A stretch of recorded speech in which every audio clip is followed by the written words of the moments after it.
اعوذ باللہ من الشیطان الرجیم، بسم اللہ الرحمن الرحیم۔ پیارے دوستو، آج ہم روزے کی فضیلت کے بارے میں بات کریں گے۔ روزہ جسم کی فالتو چیزوں کو جلاتا ہے۔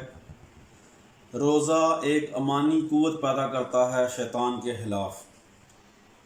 وہ کیسے پیدا کرتا ہے؟ اللہ تبارک و تعالی حلال کو بھی حرام کر دیتا ہے۔ جب یہ حلال کھانا چھوڑ گیا تو یہ جھوٹ کیوں بولے گا؟ یہ گالی کیوں دے گا؟ یہ غیبت کیوں کرے گا؟ جب یہ کان میں دوائی ڈالنا چھوڑ گیا، کیونکہ روزہ دوائی ڈالنے سے ٹوٹ جاتا ہے، تو یہ اوروں کی غیبت کیوں سنے گا؟ اوروں کی برائی کیوں سنے گا؟ جب یہ آنکھ میں دوائی تک ڈالنا چھوڑ دیتا ہے کہ دوائی حلق میں چلی جاتی ہے اور روزہ ٹوٹ جاتا ہے، تو یہ ان آنکھوں سے غلط کیوں دیکھے گا؟ یہ غلط کیوں کسی کی عزت کے اوپر بددیانت نظروں سے دیکھے گا؟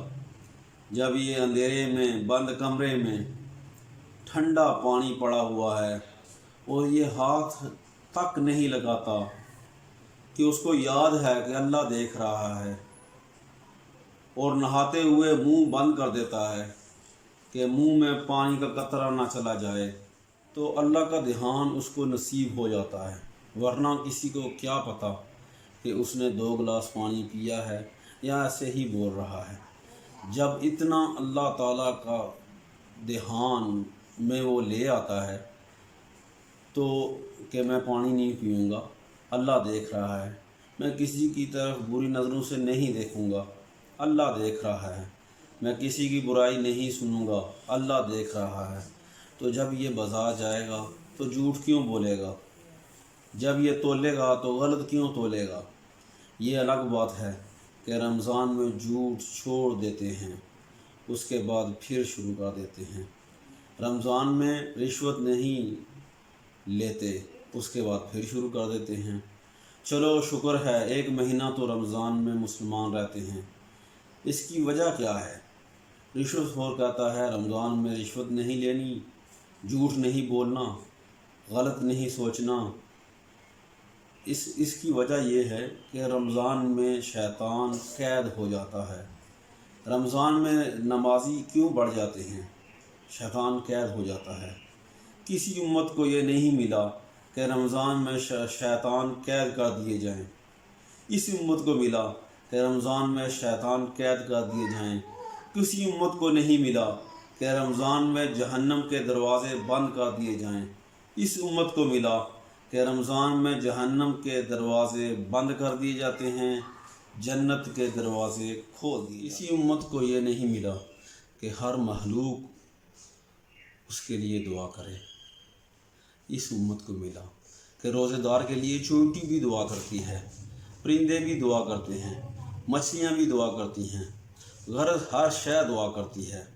کسی امت کو نہیں ملا کہ رمضان کی آخری رات بخشش ہوتی ہے۔ اس امت کو ملا کہ روزے داروں کی رمضان کی آخری رات کو اس کی بخشش ہوتی ہے۔ کسی امت کو نہیں ملا کہ حوریں اس کے لیے تیار ہوں۔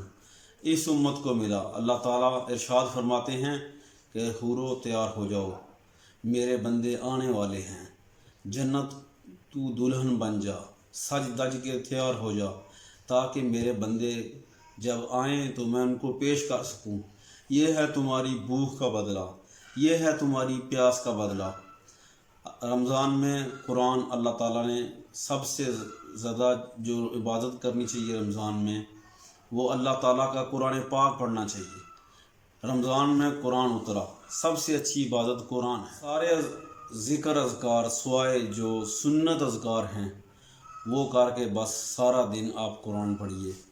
باقی نفلی عبادات اشراق، چاشت، آوابین اور ایک تراویح کا اہتمام کریں اور قرآن پاک پڑھیں۔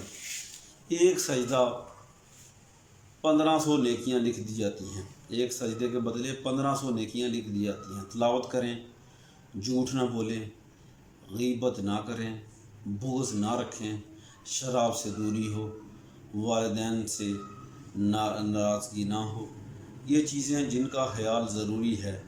باقی آج کل ایک وبائی مرض اللہ تبارک و تعالیٰ نے چھوڑی ہوئی ہے، چھوٹے سے جراثیم ہیں جو پوری دنیا کو ہلا کے رکھ دیا ہے۔ دنیا کی طاقتیں بے بس نظر آتی ہیں۔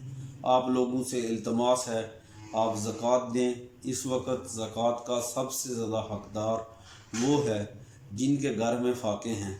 اللہ تعالیٰ ہمیں روزے رکھنے اور باقی تمام احکام شرعی پہ پورا اترنے کی توفیق عطا فرمائے۔ آمین ثم آمین۔